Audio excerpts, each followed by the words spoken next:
and everybody's sitting there making their list of like 15 million things that they're going to do next year to become the best version of themselves, what parts of you can you let fall apart?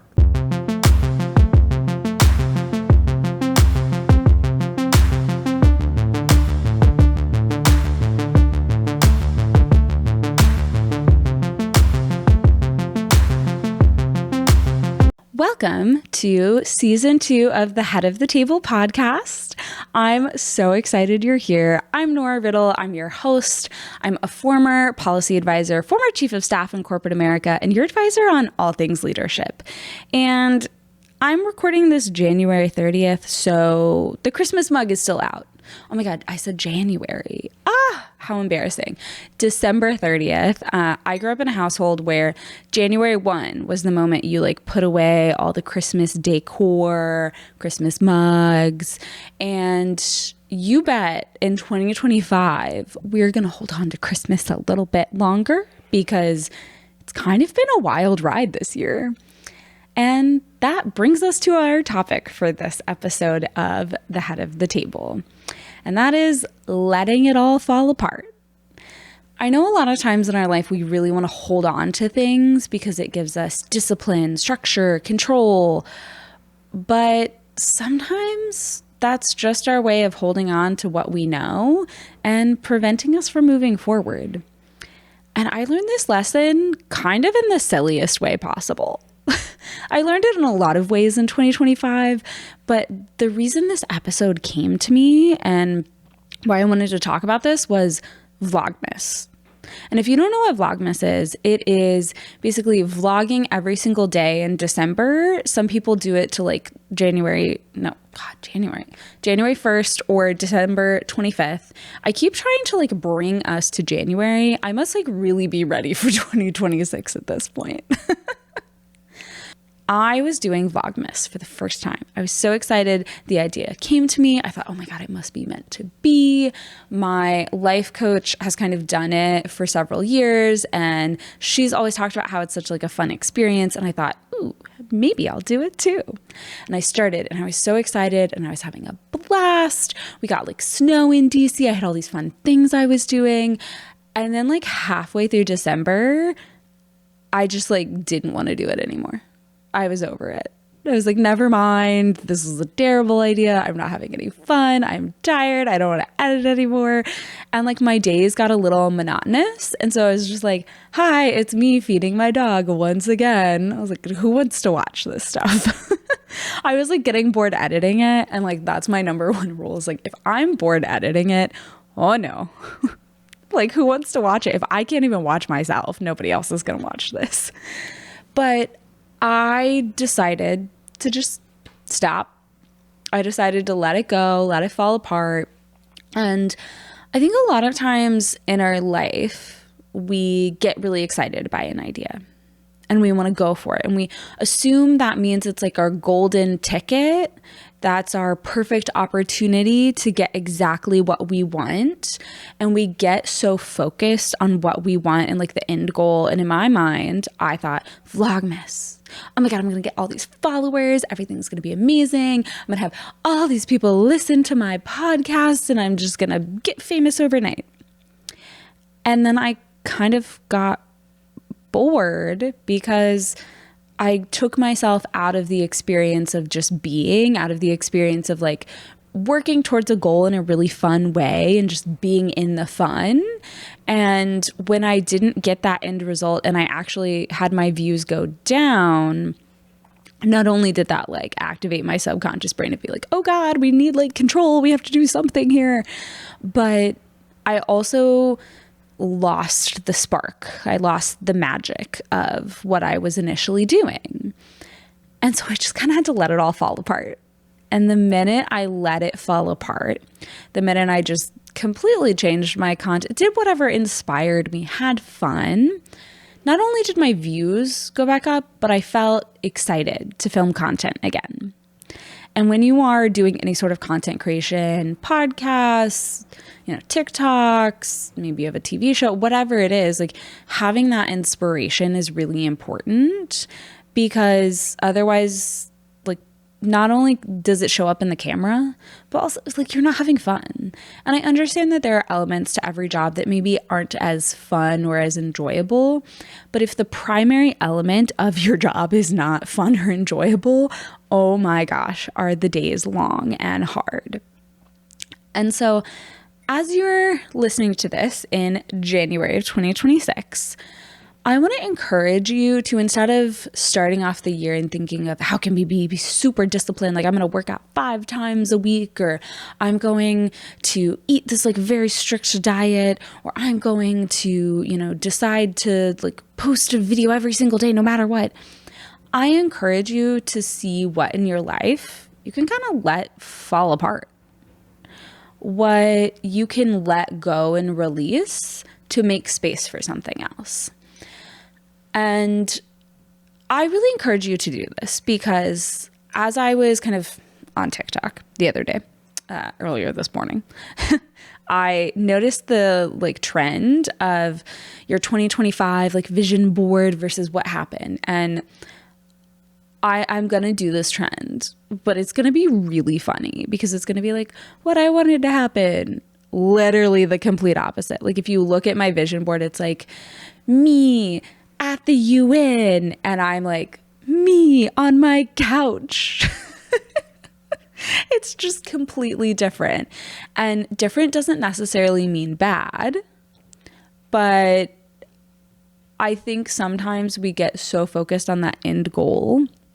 We get so focused on the exact thing we want to happen that we forget that we can kind of let things fall apart and everything's going to be okay in the end.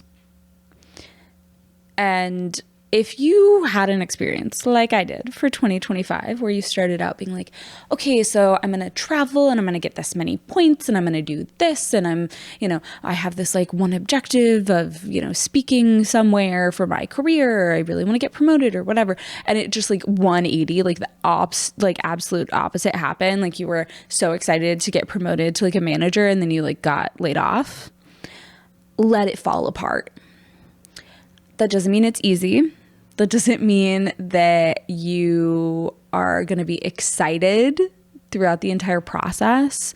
But trust me, if you can let those ideas that you had in your mind of like this perfect reality go a little bit, you will see that there is more around you. You will see that there are opportunities that you haven't been able to pay attention to because you have just been so tunnel vision.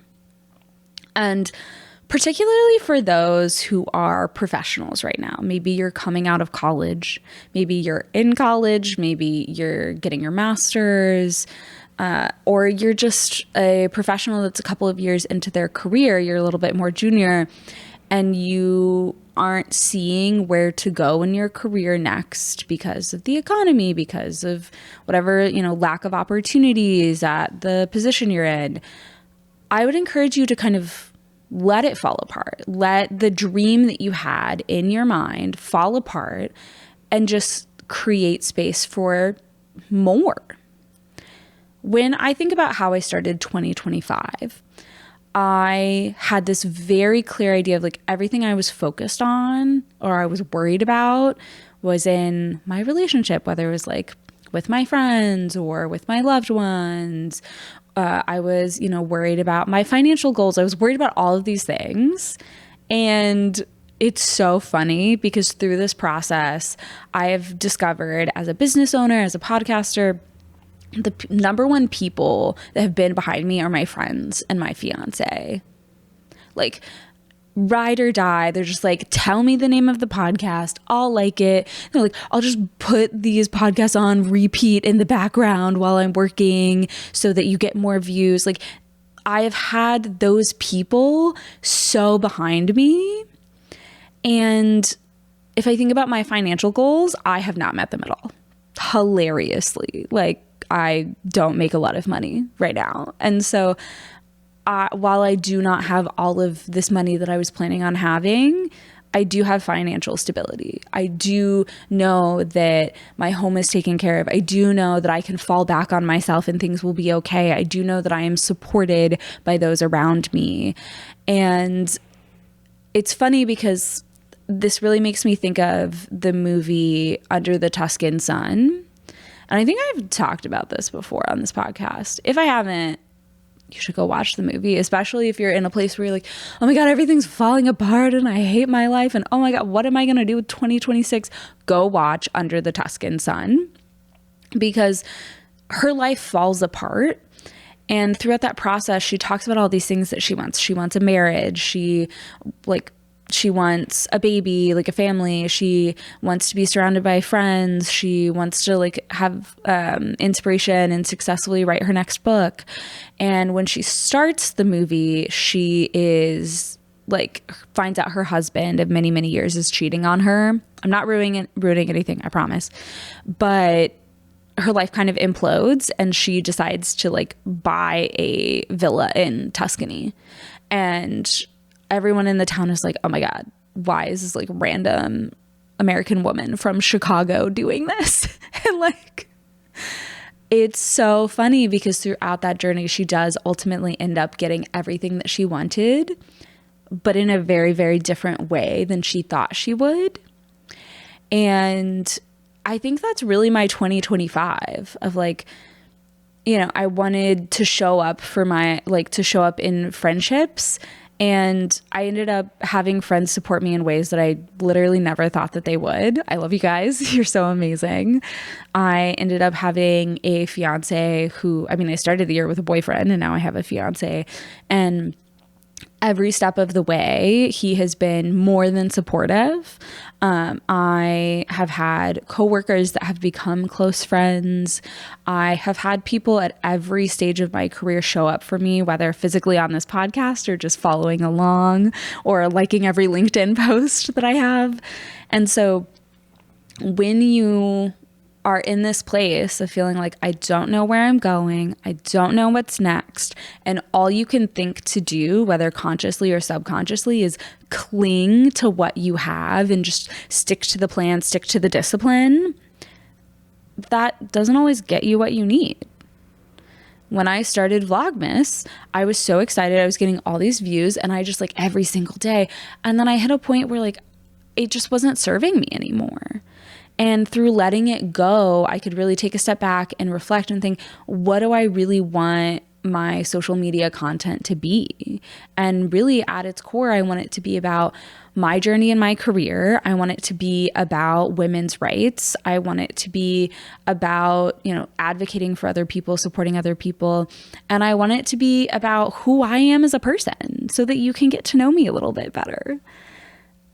And I would encourage you to take a minute, maybe between now and New Year's, after New Year's, whenever, you know, you happen to be listening to this. I'm realizing that you can't listen to this before New Year's because I won't release it before then. You know, holiday brain, holiday mug, holiday brain, that's okay. But when you are listening to this, whether it is the first of the year or it is 6 months from now, 12 months from now, hopefully years from now, hopefully I'm still doing this years from now, I really encourage you to think about what in your life doesn't bring you joy, what in your life doesn't feel like it's serving you, what in your life are you clinging to because you had an idea once that you thought it was going to be your golden ticket, and it was really just a stepping stone along the way. The other thing I wanted to talk a little bit about when we talk about discipline is fun. And this is something I recently discovered about myself. I have always been one of those people that like I get really excited about something and I dive into it and I'm super disciplined. I go for it. And then one day I wake up and I'm like, I don't want to do this anymore. I'm out. I'm bored. And I thought maybe it was self-sabotage. I thought that maybe it was, you know, lack of discipline. I thought about astrology. I thought about, you know, my numerology. Like I thought about all of these things. I was like, oh, maybe it's the stars. Like maybe it's just when I was born. Maybe I'm just this way. And the other day I was listening to a podcast by my life coach. Shout out Haley Hoffman Smith. She's the best. And she talked about like having fun with things and taking a step back from discipline. And what it made me think of randomly as I'm like driving to go pick up my dog from the place he was staying over the holidays was when I was in ballet. I did ballet for 8 years, and I got right up to the point that I was going to do point shoes.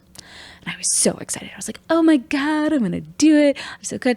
And my ballet teacher sat me down and was like, well, Nora, like, I had to like stretch out my ankles. Basically, I needed a little bit more flexibility in my ankles to be able to, you have to, you know, put your foot at a certain angle. Not important. But she sat me down and she was like, I need you to really work hard. I need you to be very disciplined. I need you to like put your heart and soul into this. I need you to stretch, and then, you know, you'll advance. And there was something about the way she sat me down and said, I need you to be disciplined. I need you to put your heart and soul into this. I need you to be focused.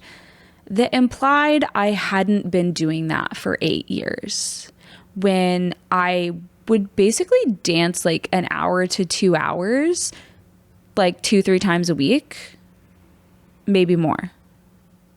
I was always super on at rehearsals. I always knew the moves. I was always super on top of it. And so like, I think that's just been sitting around in my subconscious brain. And I kind of had that repeat cycle after cycle after cycle, where, you know, I was in soccer and it's like, oh, well, I need you to like run. I need you to practice your footwork. I need this. I need that. And I feel like I've come back to this place numerous times in school, in extracurriculars, in fitness, whatever it is, where at a certain point, I've been working really hard at something and then I just kind of want to stop out of nowhere. And for some reason, I think it's connected to that. I think it's connected to a very young core memory of me putting my heart and soul into something years and years and years, almost a decade. And I was like, basically like 12 or 13. Like, that's a really long time. 8 years when you're like 12 or 13 is like a majority of your life. I basically started ballet whenever I was like 4 or 5 years old. I was very, very young. And to be told, I need you to be more disciplined, I was like, do I get a time machine? What am I supposed to be doing here? And the funny thing is that when I was in ballet, I never really got like any sort of direction about nutrition, where like, I think if I had discussions about nutrition and how to like make sure you have plenty of protein, of how like carbs are helpful because it's shorter like energy reserves versus long-term energy reserves, how like it's really important to eat vegetables because of like fiber and vitamins to like help you grow strong, especially as you are like using your muscles a lot. And it's funny because as I was driving along the highway, I'm like, oh my God, my mind is blown, because from a very young age, I've had this cycle continue of like, my brain thinks at a certain point I'm not disciplined enough. And it's really not that, because I work really, really hard. It's that some memory from years ago made me think that I'm not disciplined enough, that I didn't work hard enough because of something that really wasn't in my control. Like, you're either a flexible person or not. Like, I could have stretched more, but it's just really interesting how the subconscious brain works. And so I would encourage you, as you are entering 2026 and everybody's sitting there making their list of like 15 million things that they're going to do next year to become the best version of themselves, what parts of you can you let fall apart? What parts of you, what part of your identity can you let go because it has served you and now you're ready to move forward? And I think that's kind of what 2025 was for me, of letting go of these old parts of me, letting go of parts of my life that, you know, met their end, whether I wanted them to or not, and embracing the next step, embracing where I go next. So I hope that through kind of some of these stories and experiences, you have thought about maybe what you want to let go, and maybe just let it kind of sit in the back of your brain. Let it kind of be on the back burner as you're going about your life, and maybe something will click. about something you thought you would have that you are clinging to, maybe a previous part of your identity, maybe something your brain is clinging to because it thought it would keep you safe, but really that's just old programming. And I would really encourage you to, take that next step of letting go. And if you're really having a hard time pinpointing what it is you need to let go, or you kind of want help with that, I do career coaching. So feel free to check out my website. It's norariddlecoaching.com. I love working one-on-one, but also in group settings. So just kind of let me know. You can either contact me on that website, or you can sign up for a coaching session and we can kind of figure out what you need to let go and be excited about what's going to come next. I also started my own consulting business, which is really, really exciting. It's called the Riddle Global Consulting. It's I can't even talk. See, holiday brain, holiday mug. I got to get rid of this mug, guys. It's Riddle Global Consulting Services. You can feel free to check it out. And thank you so much for being here. I really would love if you would click subscribe and that notification bell so that you get notified when I post new episodes, and get excited for some really fun content that's coming your way. I'll give you one hint. There's going to be quite a bit of stories involved in the content. So cheers to the new year and to a new mug. And I can't wait to hear kind of what you're letting go and what your 2026 is like. Bye.